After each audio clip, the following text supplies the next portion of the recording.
मदरसों को बैन करो, अपने बच्चों को तालीम ना दिलाओ, और अगर मदरसे की तालीम दिलवानी भी है तो अपनी खास जिम्मेदारी में दिलाओ। ये वो जुमले हैं जो सोशल मीडिया पर चंद शरपसंद अनासिर बगैर किसी बड़ी दलील के मौजूदा स्कैंडल को बुनियाद बनाकर आलमी इस्लाम के सारे इदारों को चैलेंज कर रहे हैं और ये इंकशाफ कर रहे हैं कि या तो इन पर मुकम्मल तौर पर पाबंदी लगा दी जाए या फिर इनमें रिफॉर्म्स लाई जाए। नाज़रीन इकराम, इस तरह के वाकयात न सिर्फ मस्जिद मदरसा बल्कि स्कूल्स, कॉलेजेस, यूनिवर्सिटीज और दीगर मराकज़ में भी पेश आते हैं, मगर वहां पर इदारे को तनकीद नहीं किया जाता, वहां पर तालीम निसाब के ऊपर सवालिया निशान नहीं उठता, वहां पर उसातिज़ा की कारकर्दगी पर तनकीद नहीं होती। मगर जब बात होती है मदरसे की तो वहां न सिर्फ निसाब तालीम की बल्कि आलमी इस्लाम के सारे इदारों के ऊपर बात की जाती है। फिर वहां पर यह सवाल उठ जाता है कि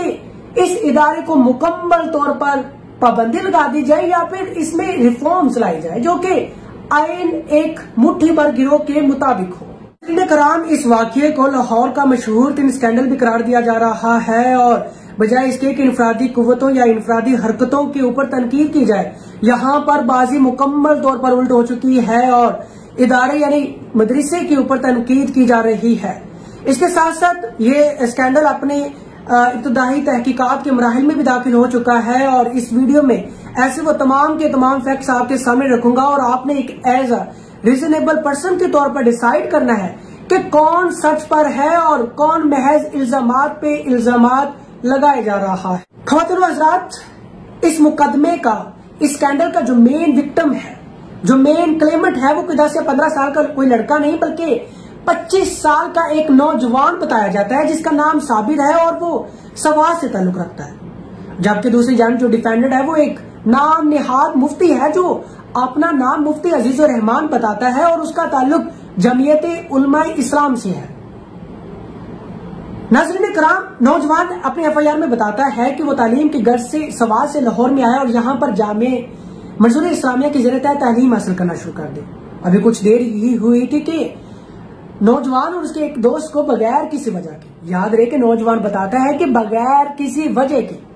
उसे इम्तहान लेने से रोक दिया गया और यहाँ तक कि 3 साल तक उसकी डिग्री को रोक लिया गया और फिर उसने बहुत सी मिन्नतें की, बहुत सी रिक्वेस्ट की मुफ्ती अजीजुर रहमान की, लेकिन वो ना माना। बिलाकर वो इस बात पर कायल हो गया कि अगर वो इसकी जिनसी ख्वाहिशात को पूरी करेगा तो यकीनन वो ना सिर्फ उसको इम्तहान में बैठने की इजाजत देगा बल्कि उसे पास भी करेगा। नाज़रीन किराम, नौजवान ये भी बताता है कि हफ्ता के खास दिनों में से खास दिन जुमा के दिन स्पेशली वो बुलाया करता था और उसे जिनसी इस्तेहसाल किया करता था और उसके साथ इस दौरान जो नौजवान था वो खामोश रहा और इस जबर को, इस जबरदस्ती को बर्दाश्त करता रहा। और फिर जब उसने देखा कि मुफ्ती अजीजुर रहमान उसके लिए कुछ भी नहीं कर सकता तो उसने फैसला किया कि क्यों ना इसे एक्सपोज किया जाए और फिर सारे के सारे हकायक, सारे के सारे सबूत मदरसा के नाजिम के पास रखे और फिर मदरसा के नाजिम ने यह फैसला किया कि मुफ्ती अजीजुर रहमान को इस इदारा से निकाल दिया जाए।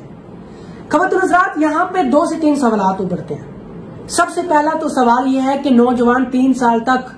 क्यों बर्दाश्त करता रहा, वो उसने क्यों ना शिकायत की, और क्योंकि वो इम्तहान लेने से दूर तक उसका कोई ताल्लुक नहीं था, क्योंकि उसने कोई इम्तहान नहीं दिया था, इसके बावजूद वो मदरसा में क्या कर रहा था। दूसरा सवाल ये उभरता है कि सिर्फ और सिर्फ खास जुमा के दिन को ही क्यों हिट किया गया। वाज़ेह है कि जुमा का दिन हफ्ते के तमाम दिनों का सरदार भी उसे समझा जाता है और अफजल तरीन दिन है।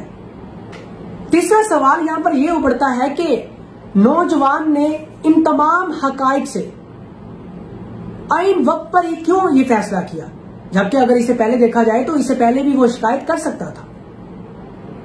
अब ये तमाम के तमाम सवालात आपकी खिदमत में है। नाज़रीन कराम, अगर तमाम के तमाम वीडियोस को भी सामने देखा जाए तो एक बात वाज़ेह होती है कि नौजवान और मुफ्ती अजीजुर रहमान दोनों आपस में कंसेंट के साथ कर रहे हैं। कंसेंट यानी अपनी रजामंदी के साथ कर रहे हैं और जब रजामंदी होती है तो कोई भी सेक्सुअल असल्ट का मुकदमा दायर नहीं हो सकता।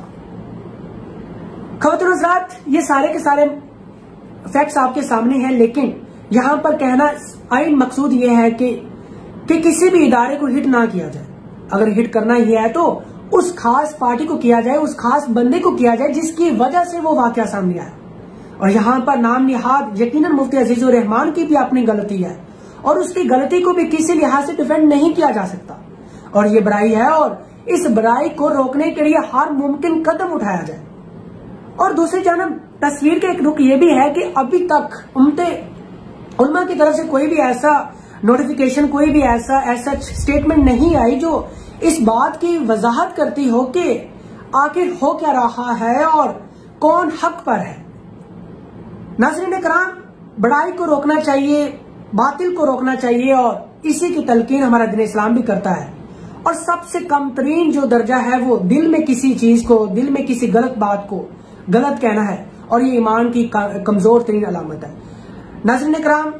इस वीडियो को ज्यादा से ज्यादा शेयर करें और पूरी दुनिया में ये सामने बताया जाए कि दीन इस्लाम असल में है क्या और खुदारा दीन इस्लाम का मजीद नाम बदनाम करने से रोके और ऐसी कोई भी बात ना की जाए कि जिसकी वजह से